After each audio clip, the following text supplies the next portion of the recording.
Hello, I'm Pam Carruthers of healingstars.com, and this is a short video about the autumn equinox in Libra, which is September 22nd. And Libra, of course, is the sign of the scales, the sign of balance, and this is what the image shows.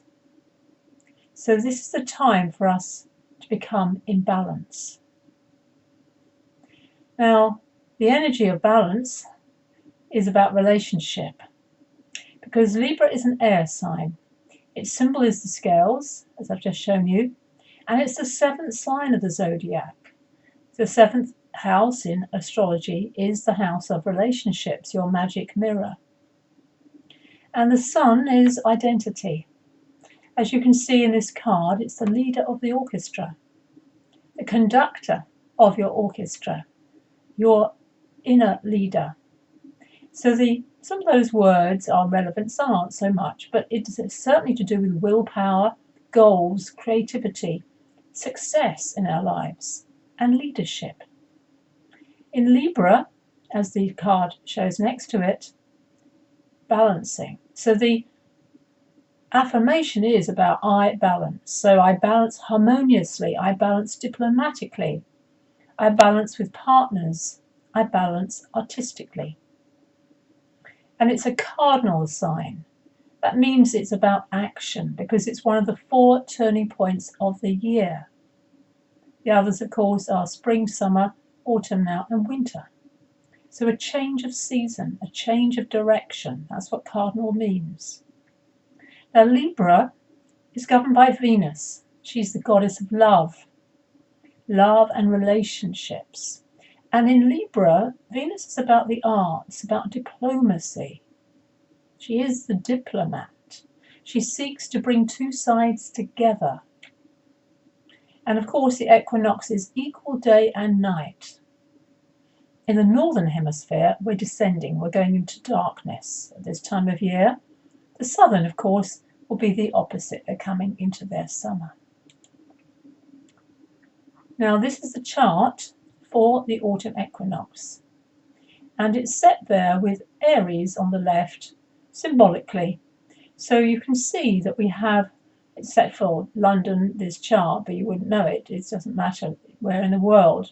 That's why I've put it in this way. So Aries is opposite Libra. So here's Libra in green. There's the sun, 0 degrees Libra, 0 degrees. That will be tonight, 21:44 British summertime. Now, the sun in Libra is weak because it's all about other people.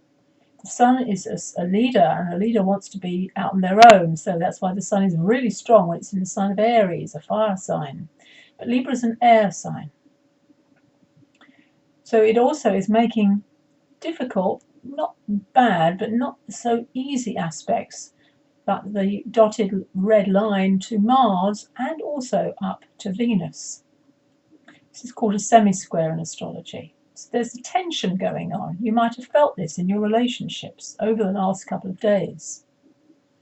Venus is in Scorpio. Talk a bit more about that later. And Venus is the ruler of Libra. All signs have a planet that rules them. It governs them. So we always look, what's the sign? We always look, where's the ruler? What's the ruler doing? So Scorpio, the second sign after Libra, there's Venus, also with the North Node and also with Saturn. Again, I'll come to this a bit later. We've just had in the sky an exact Saturn sextile to Pluto. Here's Saturn 9 degrees 09, here's Pluto 8 degrees 59. These two are actually working in harmony. They're in each other's signs. Saturn is structure. Pluto destroys, but it rebuilds. So it's about rebuilding things that might have to be destroyed first. Think of pruning in your garden. You have to cut away, don't you? Cut away wood so the new growth can come next year. And that's important, or else your plant, your bush, your tree will start to get out of control.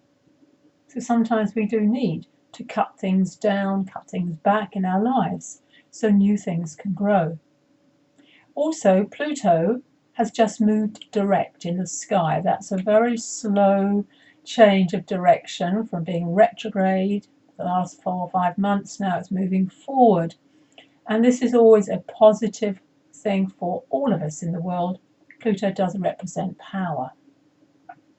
But the moon today is important, and the moon is always important, but the moon in Taurus at the moment is opposite Saturn. Now Venus in Scorpio, because Venus governs both the moon in Taurus, and also the sun in Libra. So Venus is a really important planet at this time.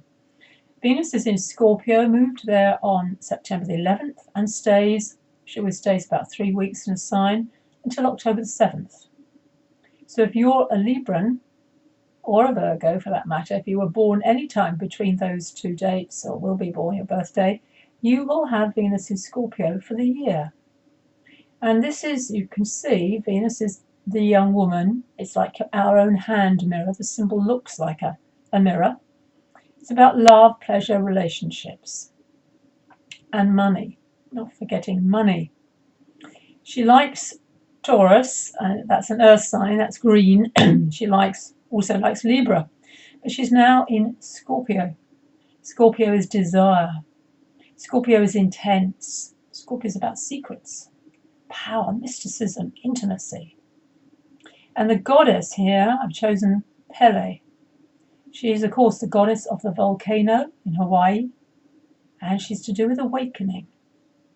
Volcanoes are interesting because, of course, they destroy, but the soil afterwards, volcanic ash, is very fertile. So also, along with Venus in Scorpio, we have the Tantrika, and this is about spiritual sexuality. It's a whole different ball game to basic sex. Now, Taurus is at the moment opposite Scorpio. These are the signs, because the moon is in Taurus and is opposite Saturn in Scorpio. So look at these cards I've shown here. Taurus is I have, and I have willfulness, possessions, tenaciousness, and an artistic nature. Taurus likes comfort. And the moon below, the moon is very happy in Taurus because it's comfort, it's security, it's regular, it's just feed me, give me something to drink, and I'm happy. It doesn't take much to please moon in Taurus. So the moon is also our mother, it's our emotions. It's very psychic, the moon. It's very stable in an earth sign. And now, of course, opposite. Opposite means splits in relationships, confrontation. Consider both sides and potential separation. So Scorpio, intense, I desire. So I desire those secrets, power, mysticism, and intimacy. But Saturn is the planet of control, planet of limits, responsibility, wisdom, and ambition. So this is a dilemma. We have an opposition. And this goes through the next couple of days, but also this chart sets the theme for mundane astrology, that's to do with countries, the world, until the next major turning point, which will be the winter solstice. The next slide is to do with the taste. I'm giving you a taste at the moment of what's going to happen in November at the eclipse, because the axis of destiny is to do with Scorpio and Taurus at this time. The eclipses are in these signs, and eclipses occur in opposite signs over a period of 1.5 years, and then they move backwards to the signs before. So this is Scorpio and Taurus. So the moon, I'll show you just here on the chart again. Here's the moon with Taurus, 11 degrees, the moon at the Equinox, and here's Saturn, 9 degrees of Scorpio. That's very, very close. And just last week, Venus, the North Node, and Saturn were all together. It proved to be very positive because of what's going on in Syria at the moment, creating peace.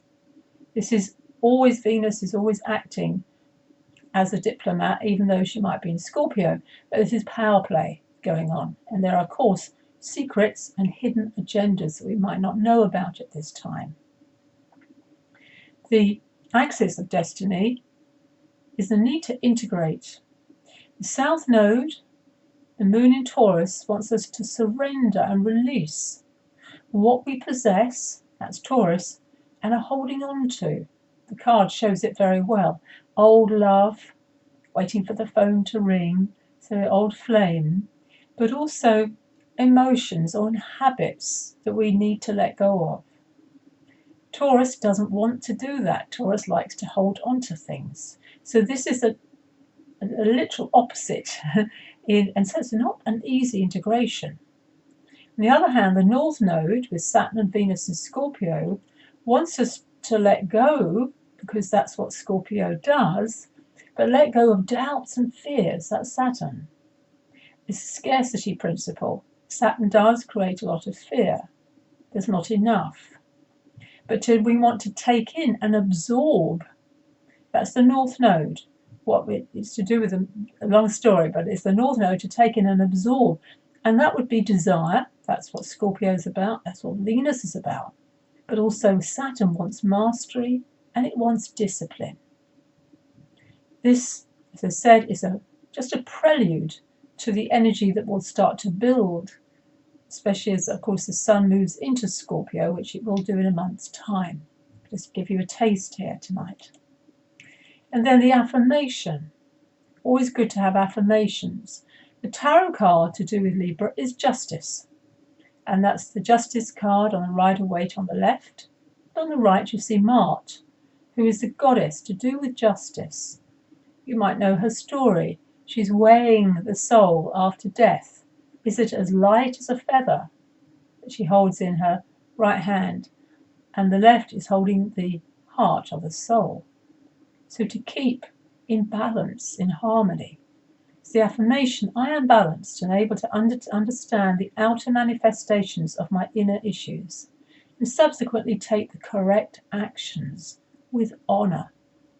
Honor and mercy are very appropriate for the energy of Libra at this time. So thank you. This is just a brief look at this important chart. And if you'd like to subscribe to my newsletter, you'll also get a free Chiron video, which is over an hour long. It's meaty stuff, and I also give you a link to the PDF so you can easily read it at your leisure.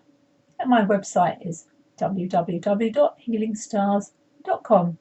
Pam Carruthers, and I'm helping you navigate major life transitions gracefully with soul astrology and spiritual life coaching.